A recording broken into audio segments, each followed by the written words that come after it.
You ever look at a tool and realize it's actually smarter than you? Because I spent 40 minutes this morning arguing with my digital calipers before remembering I hadn't put a battery in the thing. Well, Tiger, if it makes you feel better, I think the machines are officially winning. Did you see this update from ESAB? They're basically putting a brain inside the welder now. I saw that. Octopus steps. It sounds like something that would try to take over a submarine. But apparently, it's a GPS for welders. It's meant to guide you through these massive, complex weld sequences so you don't warp the frame or miss a bead. Is that actually helpful, or is it just more digital clutter in the helmet? I mean, don't you usually just, weld where the metal meets? If only. You get into a big structural project, and if you weld the wrong corner first, the whole thing pulls like a teenager with a grudge. Suddenly, your perfect rectangle is a trapezoid and your day is ruined. Having a little digital voice, well, a visual guide, telling you, hey, jump over to the left side now could save a lot of grinding and swearing. It's like having a master fabricator looking over your shoulder without the tobacco breath. Speaking of master fabricators, Joe Makowitz actually put AI to the test recently. She wanted to see if a chatbot could give legitimate shop advice. And did the robot tell her to use wood glue on a muffler? Not quite. She said it's actually a decent novice mentor. If you need to know the melting point of 6061 aluminum or why your art keeps sputtering, it's fast. But the second you get into the feel of the puddle or how to handle a vertical upweld on a humid Tuesday, it falls flat. Thank goodness. My job security depends entirely on the fact that a computer doesn't know what a hair more heat feels like. It's a tool, Alex, not a replacement. It's like my favorite old chisel. It won't carve the wood for me, but it makes me look a lot better than I actually am. While we're talking about smart shifts, the Sparkies are moving into some pretty high-tech territory too. Electrical Contractor magazine is pushing low-voltage integrated systems hard. It's not just pulling Romex anymore. It's basically nerves for a house. Smart homes. I remember when a smart home meant you had a clapper for your bedside lamp. Now, if you aren't savvy with industrial automation, you're basically just a guy who changes light bulbs. You always tell people to get on those forums, though. You still lurking on electrician talk? Every now and then, usually when I've managed to trip a breaker I didn't even know existed. But seriously, for the guys coming up, that's where the gold is. You can read the National Electrical Code book until your eyes bleed.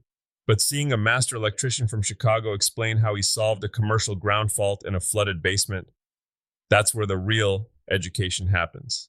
It's the path to master electrician status, right? It's a long road. It's a marathon through a lightning storm. But man, the demand is insane. Look at Winnebago Manufacturing. They're adding 10 new welding cells to their facility. 10. That's a lot of steel moving through the door. The trades aren't just staying steady, they're exploding. Okay, let's pivot to the money. Because we can build the coolest stuff in the world, but if we're eating sawdust for dinner because nothing's sold, we have a problem. Believe me, I've had many a sawdust sandwich. Well, the maker economy is sitting at $23 billion right now, but the 2026 pricing guides are getting psychological. Have you ever heard of charm pricing? Is that where I smile nicely at the customer until they give me an extra 50 bucks? Close. It's the 99 trick. Apparently, the human brain sees $49.99 and thinks 40-ish instead of 50. It feels a little dishonest, doesn't it? I've always been a round number guy. 75 bucks, take it or leave it. Maybe, but then there's price anchoring. You show them a massive $5,000 hand-carved mahogany dining table first.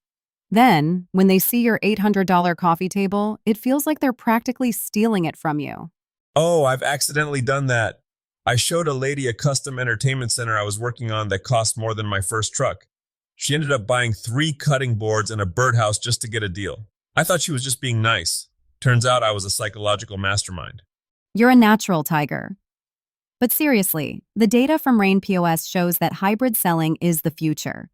You need the digital storefront so people can find you at 2 a.m., but you still need to show up at the pop-up shops to let people touch the wood grain. That's the truth. People don't just buy a bowl. They buy the story of the guy who almost lost a thumb making it. Speaking of losing thumbs, or at least losing your mind, May is Mother's Day month. Are you actually prepared, or are we doing the usual Saturday night panic? I walked into the shop yesterday, looked at the piles of scrap and the layers of dust, and just walked right back out. I couldn't even find my scroll saw under the mountain of projects I'll get to eventually. The big clean is trending on YouTube for a reason. It's true. A cluttered shop is like a cluttered brain. I spent 2 hours today doing nothing but vacuuming and organizing my driver bits. And let me tell you, There is no greater feeling of power than knowing exactly where your T25 bit is. So, what's the Mother's Day play? I saw a Mom I Love You scroll saw project that's all over the forums. That's a solid one. It looks impressive, but it's really just about patience. You can't rush a scroll saw.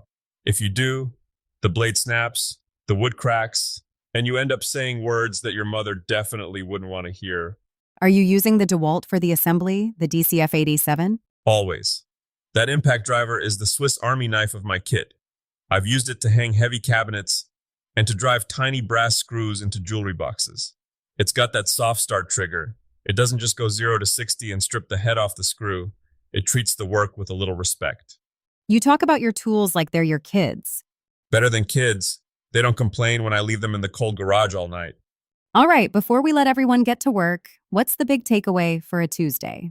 You know, I was thinking about that AI welder thing, whether it's a computer-guided torch, a complex electrical grid, or a pricing strategy, it all comes down to the same thing. Don't be afraid of the new tech, but don't let it do the thinking for you. Use the AI to check your work, use the charm pricing to get them in the door, but at the end of the day, the quality of the joint is on you. Even if the joint is a little crooked? Especially then. That's just character. Go build something today, folks. Even if it's just a cleaner shop. See you in the den.